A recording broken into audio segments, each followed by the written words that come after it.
और 5 करोड़ के आसपास संघर्ष कर रहा है। नॉर्थ ईस्ट का देख लो, साउथ का देख लो, हमारे गुजरात का देख लो, महाराष्ट्र का देख लो। और जो 13 करोड़ आदिवासी है, इनमें से अधिकतर संघर्ष कर रहे हैं।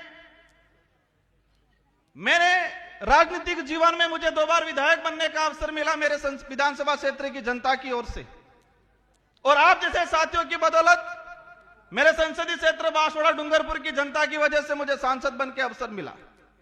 मैं बैठे बैठे विचार कर रहा था, कई साथी पूछ रहे थे राजकुमार जी आपका नंबर कब आ रहा है।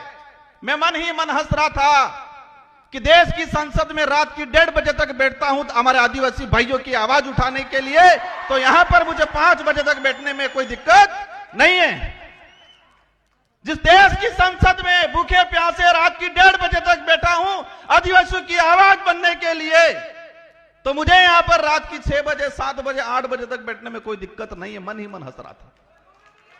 साथियों, संघर्ष करना है तो संघर्ष करना है तो पेशेंस रखना है हम सबको। मैं बात कर रहा था 13 करोड़ के आसपास आदिवासी है इस देश के अंदर रिकॉर्डली।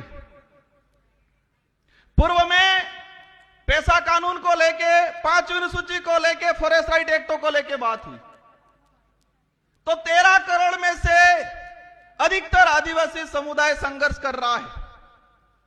कोई आरक्षण के लिए कर रहा है, कोई अपना घर बचाने के लिए कर रहा है, कोई अपनी पहचान को जिंदा रखने के लिए कर रहा है, कोई जल जंगल जमीन के लिए कर रहा है। फॉरेस्ट राइट एक्ट की पूर्व वक्ताओं ने बात की, भारत देश के अंदर 25 लाख वन अधिकार अधिनियम के दावे प्रक्रियाधीन पेंडिंग पड़े हुए हैं। 25 लाख। एक परिवार में 5 सदस्य भी अगर मान लेते हैं तो 1 करोड़ 25-30 लाख के आसपास जनसंख्या हुई।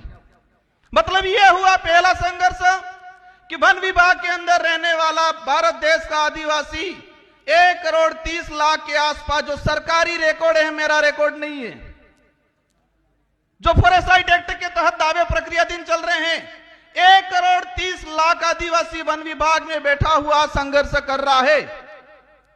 और कागज में नहीं आया है, रिकॉर्ड में वो 1 करोड़ और होगा। देश के अंदर वन विभाग के बाद चारागाह बिलाना जमीन की बात आती है, और चारागाह बिलाना जमीन की बात आती है। मैंने जो पार्लियामेंटली जो रिकॉर्ड निकाला है उससे मुझे जानकारी मिली है कि